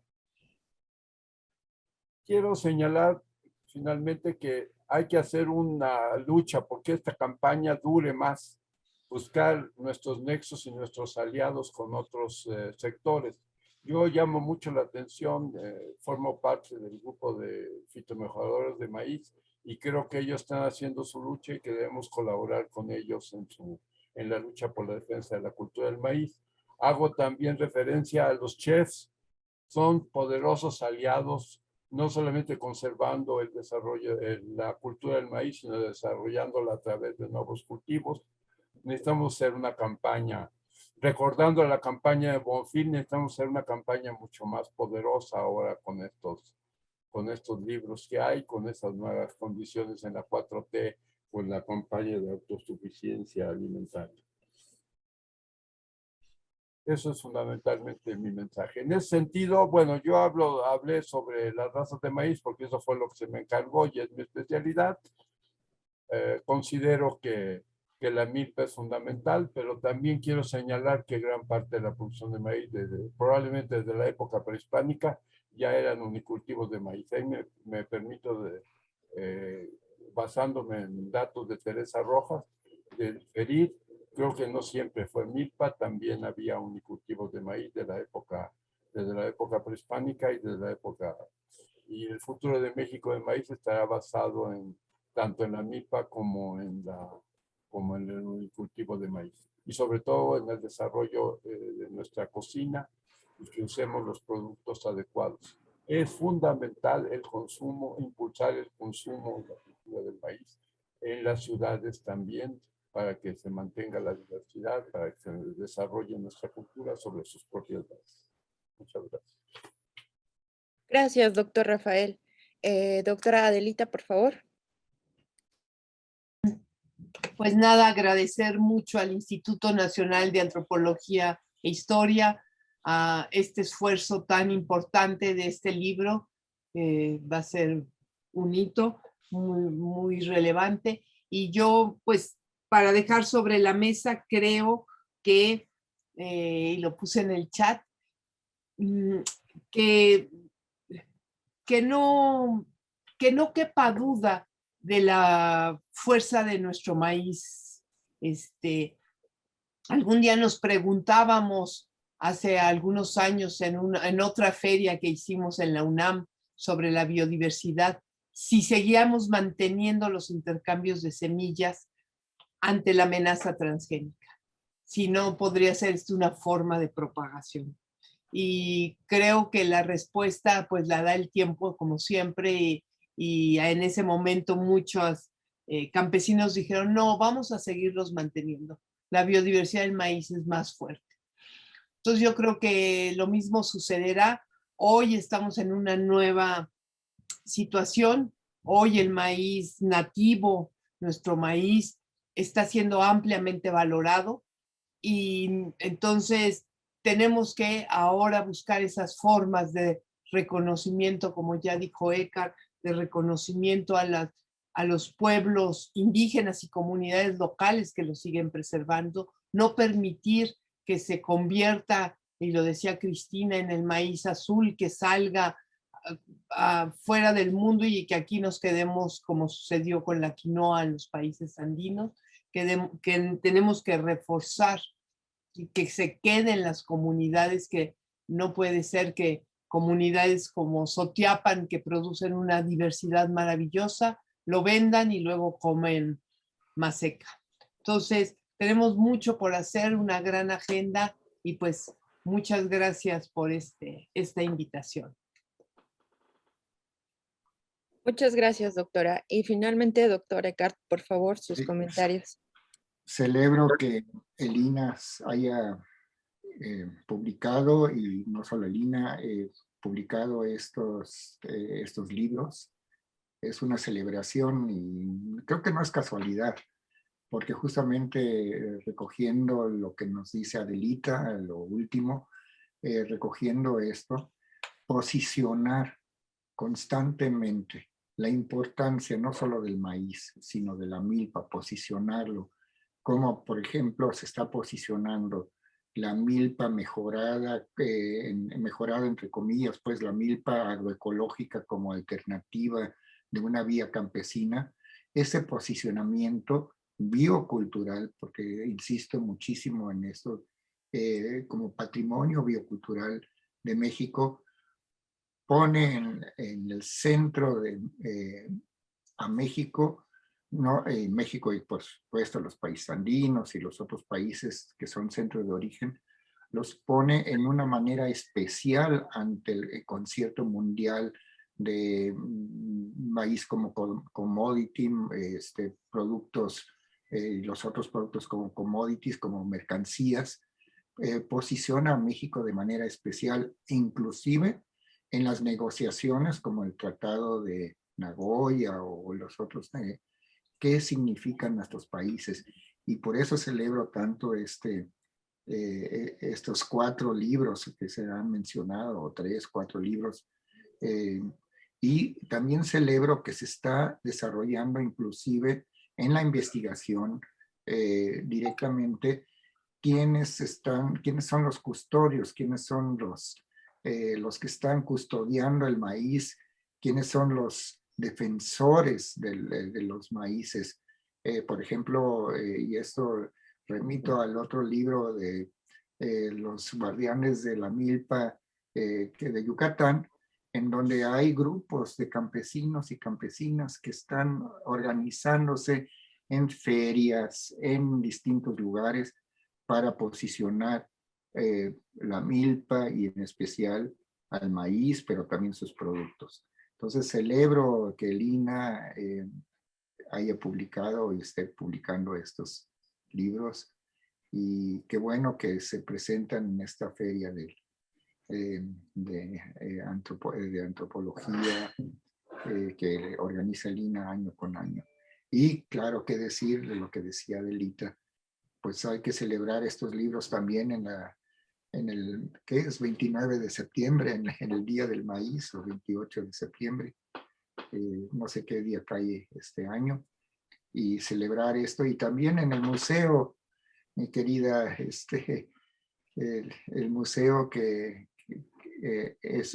es como, y que no es casualidad que este libro haya sido vinculado al Museo de Querétaro y posteriormente a los otros museos, como, y esto es fundamental, como didáctica, presentación de posicionar justamente a los campesinos indígenas y comunidades locales. Posicionarlos como los custodios, los guardianes de la milpa y del maíz y de sus productos. Bueno, pues muchas gracias. En nombre del Instituto Nacional de Antropología e Historia y de la Feria Internacional de Antropología, del Libro de Antropología e Historia, les damos las gracias y bueno, pues invitamos a todo nuestro auditorio a seguir con las actividades de la fila. Muchas gracias a todos.